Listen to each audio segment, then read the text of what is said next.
Trying to lose weight as quickly as possible on the scale is a completely different focus than fat loss. And often the faster we strive to see weight loss, the more we really don't control for fat loss nor optimize our body recomposition. Actually, the more we can negatively impact our body recomposition results. Because often in our attempt to lose weight faster, we slash our calories super low and try to exercise more. This results in, yes, more weight being lost, but this weight is not only from fat, but also muscle. It can also cause us to create metabolic adaptations and hormonal changes that can make us look softer, which is the opposite of what we want to happen. And this is especially the case when we're working to lose that last 5 to 10 pounds. You simply can't out-diet or out-exercise time.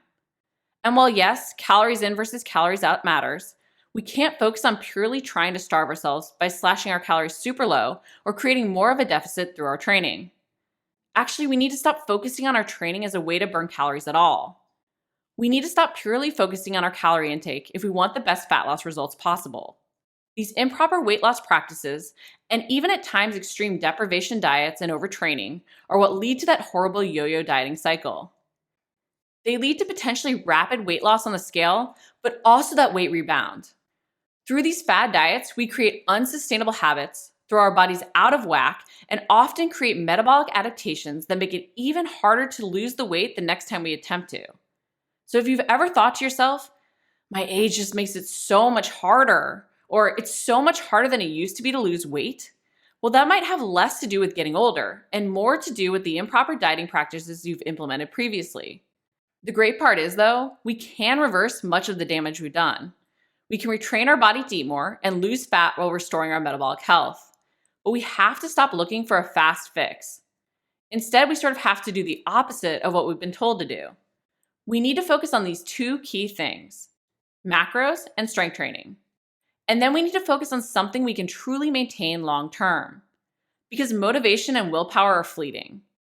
We need to use those times we're motivated to put in new healthy habits that are sustainable. Because through these routines and habits that don't take as much willpower to implement, we will keep doing what we need to do to get results, even on those days we aren't as motivated. We need to focus less on creating a calorie deficit and more on doing the things that keep our metabolic rate higher while learning to fuel in a way that leaves us feeling energized while needing to utilize stored energy, aka fat, to fuel. And that means we need to focus on macros and strength training. So why are these two things so key? First, let's talk about macros. Before you even adjust your calorie intake, I recommend you focus on your macronutrient ratios. What portion of your calories come from proteins, carbs, and fats? How you adjust your macros can impact your energy levels and your fat loss results without you even consciously adjusting your calories. It can even impact the number of calories you feel you need to be fueled while creating a small deficit just because of the differing thermic effects of each macronutrient. When we fuel properly too, we can help prevent unnecessary metabolic adaptations and we can keep our body running efficiently. Not to mention we maintain our energy, so we want to live the lifestyle we enjoy. When first focusing on macros, start by adjusting your protein intake. Honestly, if you want the best fat loss results, protein is the main thing that matters. A review of studies showed that really protein intake is what determined what ratio worked best for weight loss. Whether you went high fat or low fat, high carb or low carb, the ratio that always produced the best results was the one higher in protein. And it's because protein can keep you feeling full and fueled. Not to mention the thermic effect can only further aid in fat loss without you needing to create any more of a technical calorie deficit. Protein takes the most energy to digest, with about 20 to 30% of total calories and protein eaten going to digesting it, while carbs take about 5 to 10% and fats only 0 to 3%. Studies have shown protein to have a thermogenic effect 5 times greater than carbs or fat. Basically, you burn more calories to utilize protein than the other two macros. Increasing your protein can also help you build and retain lean muscle mass even while in a deficit. Studies have shown that a high-protein diet is the only diet to help you do so. Not to mention, it can even help you prevent gaining fat when in a calorie surplus. It's so key we do everything we can to avoid muscle mass loss, not only to age well, but to keep our metabolic rate higher and avoid the metabolic adaptations we often see with extreme diets. Retaining lean muscle mass will help you burn more calories at rest. Not to mention, muscle makes you look leaner as you lose the fat. And the cherry on top of all of this, and just another reason to focus on protein, Consuming protein can increase levels of glucagon, a hormone in your body that can help control body fat. When glucagon is released, the liver breaks down stored glycogen into glucose for the body to use. It can also help liberate free fatty acids from fat tissues and provide fuel for cells and make that body fat do something useful instead of hiding your six-pack. Okay, so you're sold on focusing on macros. Now, why should you focus on strength training over cardio? We focus so much on the calories we burn from exercise and trying to create a calorie deficit through our training, which can be great for beginners just starting out, looking to make that lifestyle change, who find moving more or adding in some workouts easier to start than looking at their diet. This focus on a calorie deficit is also why many people turn to cardio when they want to lose weight. It has a higher calorie burn per session. But our bodies adapt over time, meaning we don't burn as many calories from these sessions, no matter what your very inaccurate fitness tracker tells you.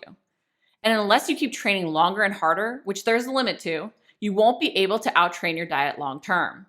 So you will inevitably need to make dietary changes. Sorry, trust me, I've tried outtraining your diet. It never leads to lasting results and often leads to burnout and injury. Also, endurance training can be catabolic to muscle tissue, especially if you aren't very conscious of your fueling. So while you may be burning a few more calories in your training sessions by doing cardio, especially to start, you aren't doing anything to raise your resting metabolic rate, which impacts the calories you burn throughout the day. And your resting metabolic rate has way more potential to help you burn more calories on a daily basis long-term and creates lasting results and long-term fat loss maintenance. Not to mention, you may only perpetuate muscle mass loss, especially if you're slashing your calories super low, which will result in worse body composition and potentially metabolic adaptations that make it harder and harder to lose weight as we get older. And this is why strength training is so key. Not only can you increase your resting metabolic rate by building muscle, because muscle requires more energy to maintain than fat, but you are also going to be functionally stronger, look leaner, and preserve that muscle mass more while in a deficit and trying to lose fat. If you want to eat more, look leaner, and prevent a lot of the metabolic adaptations we often associate with getting older, you need to be focusing your training on strength training. Now, if you enjoy cardio, you don't need to cut it out, but just stop focusing on workouts as purely about the calorie burn from that single session. Stop focusing on trying to do more to leave yourself feeling slaughtered. Stop trying to outtrain your diet. And instead, see your workouts as a chance to build the lean physique you'll reveal by how you fuel.